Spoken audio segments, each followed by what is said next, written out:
find the elegance, and, well, make even really dense topics understandable, maybe even captivating. Today, we're jumping into something pretty fundamental. Paul Dirac's revolutionary way of looking at quantum mechanics. You might know it as Dirac Space, or maybe Bra-Ket notation. That's right. It's a fascinating story. Think about it. The early days of quantum theory were kind of a mess, right? Vibrant, sure, but chaotic. You had these two big ideas about how the universe worked at the quantum level, and they seemed totally incompatible. Completely different languages, mathematically speaking. And then Dirac comes along and somehow brilliantly unifies them, creates this single, incredibly powerful, and actually quite beautiful mathematical language. That's what we're exploring today. Yeah, our mission really is to help you get not just what it is, but why it was so important, why it became, indispensable. We want you to appreciate the elegance, the power.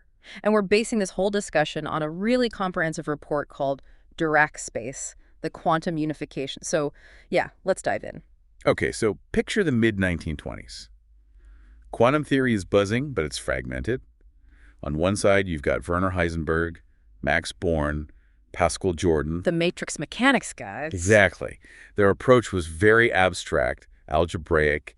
Physical quantities like energy or momentum were represented by these infinite dimensional matrices, huge grids of numbers. Sounds pretty intimidating. Not exactly intuitive if you're trying to picture an atom. Not at all. Very abstract. Then, sort of in parallel, Erwin Schrödinger comes up with wave mechanics. That felt a bit more familiar, right? Using wave functions, differential equations. Yeah. Stuff physicists were more used to dealing with. Right. It seemed more visual, maybe more intuitive, like applying classical wave ideas to particles. And the crazy thing, as our source points out, is that both theories worked remarkably well. They could predict things like atomic spectra accurately. Which was the puzzle. They looked so different, mathematically, conceptually. Almost like competing views of reality. How could both be right? It was a real head-scratcher for the physics community back then. Two paths, same destination, but the maps looked totally different. A very fertile, but definitely fragmented landscape, as the report puts it. And that's the stage Dirac walks onto. Our source calls his goal a profound conceptual synthesis. He wasn't just tweaking things. He was aiming for a deep unification. He saw the underlying connection that others were missing. So how did he do it? What was the big idea, the insight that let him bridge that gap between matrices and waves? Well, his breakthrough, which he developed over several years and really crystallized in papers like his 1939 one on a new notation for quantum mechanics, was creating this abstract language, a language that didn't depend on choosing matrices or waves from the start. Basis independent, right? Yeah, exactly. His core insight was realizing that Heisenberg's matrices and Schrödinger's wave functions weren't actually different theories. They were just different representations. Ah, like different coordinate systems. Precisely. Like describing a point on a map using latitude, longitude versus, say, street addresses. They're different descriptions of the same underlying thing. So Dirac found the thing itself, the abstract quantum state, independent of how you chose to describe it. Yes. That was the key innovation. He separated the abstract quantum state, which he saw as a vector in some abstract space, from its concrete representation, whether that was a list of numbers in a matrix or a continuous wave function. Before him, people kind of conflated the description with the state itself. It was easy to do. He made the distinction explicit. The state vector is the fundamental reality. The wave function or matrix is just how it looks in a particular basis. And the benefit. Our source says this abstraction made everything simpler, clearer. Oh, hugely. Manipulating states, understanding superposition, measurement, how things change over time, it all became much more transparent. You could work with the core ideas without getting bogged down in really messy calculus or infinite matrix algebra all the time. It cut through the clutter, focused on the essentials. Right. It gave physics a language perfectly suited for quantum mechanics' intrinsic structure. Okay, so Dirac creates this elegant, abstract language, but where does it live? What's the mathematical arena for these quantum states? Tell us about Hilbert space. Right, Hilbert space, usually written as H. Think of it as the stage where quantum mechanics happens. It's a special kind of vector space. Like the 3D space we know, but different. Sort of. It's a vector space where vectors can be multiplied by complex numbers, not just real ones. And that's crucial for superposition. Because quantum states can be added together, even with complex coefficients. Exactly. If you have state A and state B, then some complex number times A plus another complex number times B is also a valid state. The Hilbert space guarantees this works, and it handles both finite dimensions, like for spin. Like a quidit. Yeah, or infinite dimensions, which you need for things like position or momentum. And it also has this special feature called an inner product, written like a cis. Yes, the inner product is absolutely central. It's an operation that takes two vectors, Thor, and gives you back a single complex number. Right. But it has very specific mathematical properties. Like? Well, it's conjugate symmetric. Swapping the order gives you the complex conjugate. It's linear in the second vector, the ni, but antilinear in the first, the or. And really importantly, the inner product of any non-zero vector with itself, is always a positive real number. Okay, so ASA is real and positive. That sounds like it could be related to length or probability. Directly related to probability. We'll get to that. Yeah. And one more crucial thing about Hilbert space. It's complete. Complete? What does that mean physically? Mathematically, it means it doesn't have any holes. Any sequence of vectors that gets closer and closer together actually converges to a point within the space. Our source emphasizes this isn't just math jargon.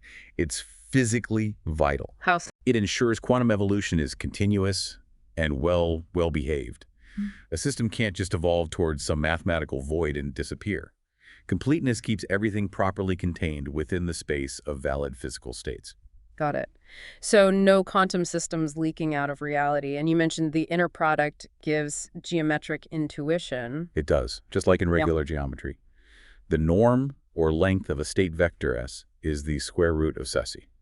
And in quantum mechanics, we always normalize physical states. So their norm squared Ceci equals 1. Why 1? Because that represents 100% total probability. The probability of finding the system in some state has to be 1. Makes sense. And what if the inner product RS is 0? That means the states Ceci are orthogonal.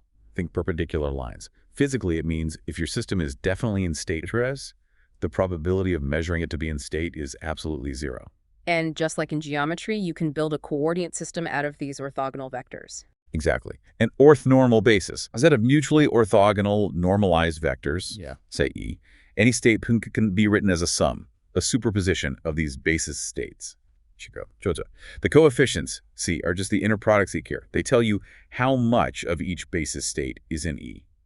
So this works for both finite cases, like that 2D space for spin. Right, C. And infinite dimensional ones, like for position where you need spaces like L2, space of square integrable functions. Precisely. That's where Schrödinger's wave functions live naturally. Okay, now let's get to the heart of Dirac's notation itself, Bra-Ket. Let's start with the Kate cherry. What exactly is that? The Kate cherry is the fundamental object. It's the abstract vector in Hilbert space that represents the physical state of your quantum system. The symbol inside, the Kate, is just a label. It could be electrons, spin-ups, or energy level 3 errors, whatever helps you identify the state. So it's the state itself before you choose how to write it down. Exactly. If you did choose a basis, you could represent it as a column vector of complex numbers. Yeah. But the Ket itself is more fundamental than that representation. And because they are vectors, superposition is just built in. Absolutely. The vector nature makes it trivial. If Phi is a state and Phi is a state, then arcta plus secus, where alpha and beta are complex numbers, is automatically another valid state. Superposition falls right out of the structure. Simple. Okay, so if yeasts are vectors, what are the bras? They look like mirrored kets. They kind of are. Think of a bra as the functional partner to a ket. For every ket in the Hilbert space, there's a unique corresponding bra that lives in the dual space. Dual space. It's the space of all continuous linear functions that map kets to complex numbers.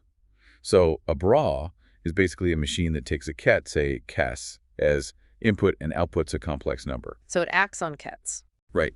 And the Riesz representation theorem is the mathematical guarantee that for every ket, there's a unique bra that does this job, and vice versa. In matrix terms, if a ket is a column vector, its corresponding bra is the conjugate transpose a row vector with complex conjugated entries. And when you put them together, the Bra-Ket set, that's the inner product we talked about. Precisely. It denotes the action of the bra EA on the ket, and the resulting complex number has profound physical meaning. Which is? It's the probability amplitude. The amplitude, not quite the probability itself, but related. Exactly. UESAS is the probability amplitude that a system prepared in state URSO will be found in state upon measurement. And then we get the actual probability using the Born rule. Yes. You take the squared modulus of that complex amplitude, That gives you the real number. Probability, between 0 and 1. And that success one normalization condition now makes perfect sense. The probability amplitude of finding the system in its own state is sus-a, and sus2 is just 12 was 1, certainty. You got it. The probability of finding it in the state it's in is 100%. Okay, so inner product heuristic gives a number. But what about the other way around, the outer product? Ket, then Bra. Ah, good question. That's completely different. Instead of a scalar number, the outer product forms a linear operator. An operator, like something that transforms states. Exactly. In matrix language, it's like multiplying a column vector by a row vector, which gives you a square matrix. And what does this operator do when it acts on another ket, say? It acts like this. Abra times the number. So it takes the input kets, calculates its overlap amplitude with ket, and then scales the ket by that complex number. Okay. So it involves projection somehow. It's the fundamental building block for all operators, including projection operators. The real magic of Dirac's notation is how it bundles up this duality. A Bra can be seen as just the conjugate transpose of Gra, or as this active thing, this functional, ready to grab a ket and produce a number. It handles both perspectives seamlessly. Effortlessly. It makes calculations that would be cumbersome, otherwise almost algebraic. It's incredibly powerful. Okay, let's talk about dynamics. How things change, how we measure things. You mentioned operators. In quantum mechanics, every measurable thing, energy, position, spin, corresponds to an operator, right? Yes, and specifically a Hermitian operator, usually written with a hat, like a... Hermitian. What's special about Hermitian operators? Why those? Two absolutely crucial reasons. First, Hermitian operators always have real eigenvalues. Eigenvalues being the possible results you can get when you measure the quantity. Exactly. And measurement results in the real world have to be real numbers. You don't measure an energy of 3 plus 2i joules. Hermiticity guarantees this. Okay, real results. What's the second reason? Their eigenvectors corresponding to different eigenvalues are always orthogonal. Perpendicular in that Hilbert space sense. Right. And even better, the set of all eigenvectors of a Hermitian operator forms a complete orthonormal basis for the Hilbert space. This is sometimes called the spectral theorem. It means any possible quantum state can be written as a unique superposition of these eigenstates. So the eigenstates of an observable form a natural coordinate system for the Hilbert space. A perfect way to put it. Okay, so when we actually do a measurement, say we measure observable A on a system in state, what happens according to the postulants? Two key things. First, the value you measure must be one of the eigenvalues, let's call it an n, of the operator A. You can't get anything else. Only specific quantized results are possible. Right. Second, and this is the really weird quantum part, the moment you make the measurement, the system state instantly and discontinuously changes or collapses from its initial state into the eigenstate and corresponding to the value you just measured. Whoa. So the act of measuring forces the system into one of the eigenstates. And the probability of getting that specific eigenvalue... That goes back to the Born rule. The probability, Pn, is the squared modulus of the amplitude chance. So Pn since 2. And this collapse, this change of state, can be described using those outer products you mentioned. Precisely. The operator that describes projecting the state con onto the eigenstate Einstein is the outer product Pn and Hn. These are called projection operators. And they have special properties too. They do. They are Hermitian because eigenstates are involved. And they are idempotent, meaning P squared is just P. Projecting twice is the same as projecting once, which makes sense. Now that spectral theorem, the fact that eigenstates form a complete basis, leads to something called the completeness relation or resolution of the identity. Our source says this is super practical. Right, it's incredibly useful. Since the eigenstates form a complete basis, if you sum up all the projection operators onto each of those states, you get the identity operator. How works you out? The do-nothing operator. Why is that useful? Because you can stick I anywhere in an equation. It's like multiplying by 1. It allows you to easily switch representations, insert intermediate steps, or break down complex expressions by projecting onto a convenient basis. It's a workhorse of quantum calculations. It even works for continuous bases, where the sum becomes an integral. Xx dx I. Very clever. Okay, last piece of the puzzle for operators, time. How does the state evolve over time in this picture? Time evolution is governed by the famous Schrödinger equation. In Dirac's abstract notation, it's incredibly elegant. Let's see, excitat. where H is the Hamiltonian operator. Yes, the operator corresponding to the total energy of the system. This equation tells you how the state vector S changes infinitesimally over time. And can you solve this to find the state at any later time?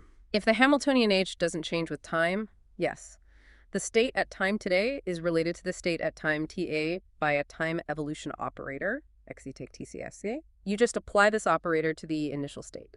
That XSplit looks like an exponential function, but with an operator. It is. It's defined through its power series, just like the regular exponential. And this U operator has a vital property. It's unitary. Unitary, meaning mathematically it means U R R R. Its Hermitian conjugate is its inverse. Physically, this guarantees that the norm of the state vector is preserved over time.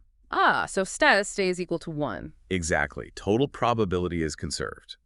Unitary evolution means the state vector might rotate around in Hilbert space, but its length stays fixed at 1. Quantum mechanics doesn't lead probability. Okay, so let's quickly recap the operator roles. Hermitian operators, Ea, represent observables and give real eigenvalues, measurement results. Unitary operators describe how states evolve smoothly in time, conserving probability.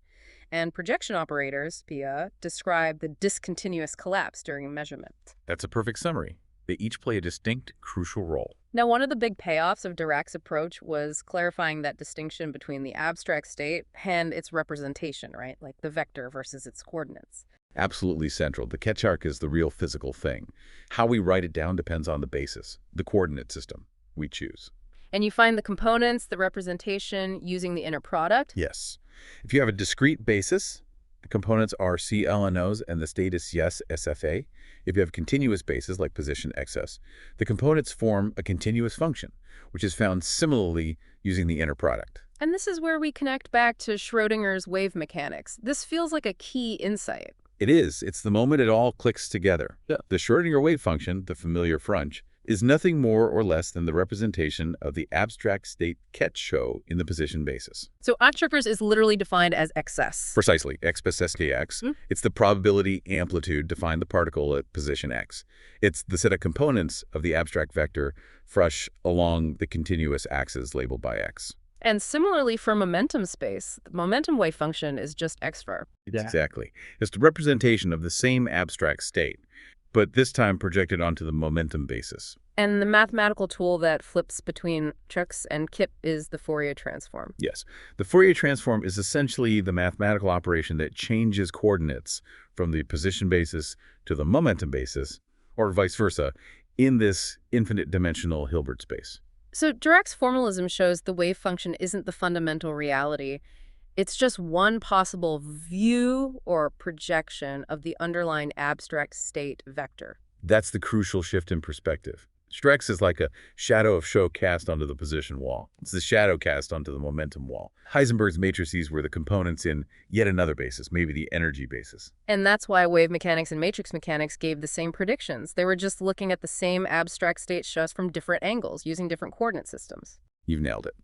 Dirac's abstract framework revealed the underlying unity. It showed they weren't competing theories, but different representations of one deeper theory. It was a profound unification. Okay, this abstract framework is undeniably elegant, but how does it actually help us solve problems? Let's see it in action. How about the spin 12 system you mentioned earlier? Perfect example. It's finite-dimensional, which makes some things clearer. Remember the Stern-Gerlach experiment in 1922? Yeah, shooting silver atoms through a magnet and the beam split in two, showed spin was quantized. Exactly. A purely quantum phenomenon, totally impossible classically. It showed this intrinsic angular momentum spin could only take two values along any given axis. So how does Dirac's notation handle this? A spin 12 particle is described by a state vector in a two-dimensional complex Hilbert space, C2. A natural basis is spin up Uri and spin down Uri along, say, the z-axis. So any possible spin state is just a combination of those two. Right. Aish, Io plus Goa, represented as a two-component column vector, AKT, called a spinor. And the observables, the spin components A's, ATCA's, are represented by 2x2 Hermitian matrices. The Pauli matrices. Proportional to them, yes. And these matrices have specific commutation relations that capture the fundamental algebra of angular momentum. Okay, so that's the setup. How do we use it to predict something physical, like Larmor precession. Good one. Imagine you put this spin 12 particle in a uniform magnetic field pointing along the d-axis, strength B0. The energy of interaction, the Hamiltonian, is simple. H is an A0s, where H is a constant. Okay. Now, let's say we start the particle at time t0 in a state where its spin is pointing along the x-axis. That's an eigenstate of Ace, which is a superposition of H and H. Right. We then let it evolve using the time evolution operator, H easy bay. Since AS and A's are eigenstates of H because H only involves H, the time evolution just multiplies each component by a different phase factor that depends on time. So the state vector rotates in Hilbert space. Exactly. And if you then calculate the expectation values of sus, size, and size as functions of time. The average values you'd get if you measured them repeatedly. Right. You find that size stays constant, but sus and size oscillate like cosine and sine. The overall spin expectation vector precesses, it rotates around the d-axis, the magnetic field direction, at a specific frequency, the Larmor frequency, OL, guess as the OL. And that's a real measurable effect, derived directly from the abstract Bra-Ket formalism and operators without ever writing down a spatial wave function. That's the beauty of it. Clean, efficient, powerful. Fantastic. Now another classic, the quantum harmonic oscillator, the QHO. Our source says Dirac's method here is particularly elegant, avoiding messy differential equations. Oh, it's a showpiece for the algebraic power of his notation. Normally, you'd have to solve the Schrödinger differential equation for a potential Vx equals 12 milieu 2 by 2. Yeah. It's doable, but involved. So what did Dirac do instead? He introduced two non-Hermitian operators, or now, called the annihilation and creation operators, or ladder operators. They're defined as specific linear combinations of the position operator x and momentum operator p. Annihilation and creation, what did they do? We'll see in a sec. The key is their commutation relation. O. O show. Just a simple number. Okay. How does that help with the energy, the Hamiltonian? That's the magic. The standard QHO Hamiltonian H equals 22 meters plus 12 more L2x2 can be rewritten entirely in terms of O and O. It becomes incredibly simple. A show plus 12. Whoa, that looks much nicer. What go? That combination, AJO, is called the number operator. It is Hermitian, and its eigenvalues turn out to be the non-negative integers, 0, 1, 2, and so on. So the Hamiltonian is just AJO plus 12. And from that, you can get the energy levels. Directly. By looking at how Aaron commute with H, you find that if AA is an energy eigenstate, then A is an eigenstate with energy A, and AA is an eigenstate with energy E plus A. So A steps you down the energy ladder, and A steps you up. Exactly. That's why they're called ladder operators. Yeah. Now, since energy can't be infinitely negative, there must be a lowest energy state, a ground state euro, that gets killed by the lowering operator. Okay. If you apply the Hamiltonian H rho plus 12 to this state near since near saw 0, you find its energy is E0 plus 12 plus 12. Yeah. So equal to the ground state energy. Wow. And all the other energy states, the excited states E0, are just generated by hitting the ground state with the creation operator n times. N0 is proportional to ASO and Nero. Applying H to this gives the energy levels n plus 12 for N0, 1, 2. The entire quantized energy spectrum derived purely algebraically. No differential equations needed. Not a single one. It's just stunningly elegant. It perfectly showcases the power of Dirac's abstract operator methods. Okay, so Hilbert space, bras, skits, operators.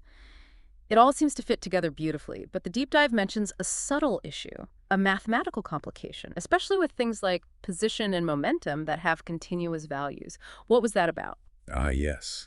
This is where things get even more interesting, mathematically speaking. It turns out that the eigenstates corresponding to continuous observables, like the position eigenstate XA or the momentum eigenstate PA, are not actually, strictly speaking, members of the standard Hilbert space L2R. Wait, the things we've been using, like min XS, aren't technically in this space. How can that be? It's because they aren't normalizable in the usual sense. Think about the wave function for a definite momentum state PA. It's a plane wave, EPA. If you try and calculate its norm squared, integrating EA2 over all space, you get infinity. It doesn't go to 0 at infinity, so the integral blows up. Right. And the position eigenfunction, XS, is even weirder. It's the Dirac delta function, XX, which isn't even a proper function, and its square is infinite too. So the very useful basis states XA and PA that Dirac relied on were kind of mathematically suspect, at least within the strict definition of Hilbert space developed by people like von Neumann. In a way, yes. It created a bit of a disconnect. Physicists use these improper states all the time because they worked brilliantly, but mathematicians pointed out they didn't fit the rigorous Hilbert space framework. Dirac's incredible physical intuition was a bit ahead of the formal math. So how was this resolved? How did they make states like XA and PA mathematically legitimate? The solution came later, primarily through the work of Israel Gelfand and others, with the concept of the rigged Hilbert space, or RHS, sometimes called the Gelfand triple. Rigged Hilbert space. Sounds slightly dodgy. Yeah. The name is a bit informal. But the idea is rigorous. It doesn't replace the Hilbert space H. Instead, it rigs it by embedding it within a larger structure.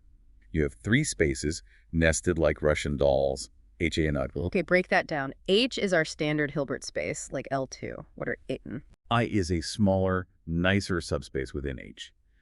Think of it as the space of test functions, really well-behaved functions, maybe infinitely differentiable, rapidly decreasing at infinity, like the Schwartz space.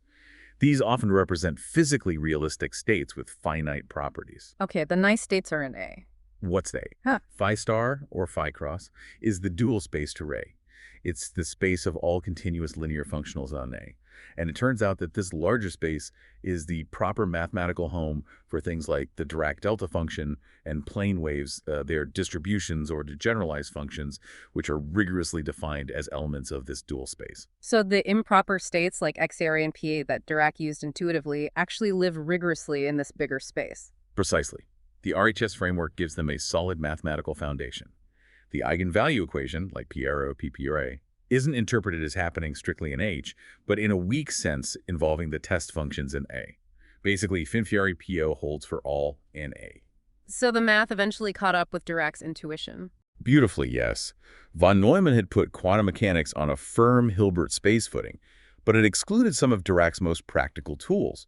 The RHS, developed decades later, showed that Dirac's formalism, including those improper states, was actually a profound insight into the necessary mathematical structure. It vindicated his approach. That's a fantastic story of intuition and rigor eventually meeting. So let's pull back. Dirac's formalism was truly monumental. It unified quantum mechanics, gave us this incredibly elegant and efficient language bracket notation. And it provides this direct, beautiful mapping between math structures and physical meaning. Inner products give probability amplitudes. Hermitian operators are observables. Unitary operators handle time evolution. It's become the bedrock language across so much of modern physics, hasn't it? Absolutely everywhere. Quantum field theory is formulated in this language. Quantum information and computing the qubit is a state in a 2D Hilbert space described by Cummins. Condensed matter physics, cosmology, its fingerprints are all over them. Its enduring legacy is just immense. And that final twist with the rigged Hilbert space, showing how Dirac's physical insight kind of anticipated the math needed later, that's really something. It really is. It makes you wonder. Yeah, it leaves you with a thought, doesn't it? Thinking about how often truly deep scientific intuition might run ahead of the formal tools needed to back it up. You know, how often insight guides the mathematicians to build the necessary frameworks later on. What other frontiers in science might be out there right now, with revolutionary ideas maybe just waiting for their own rigged Hilbert space to make them fully rigorous and unlock their potential? Something to ponder.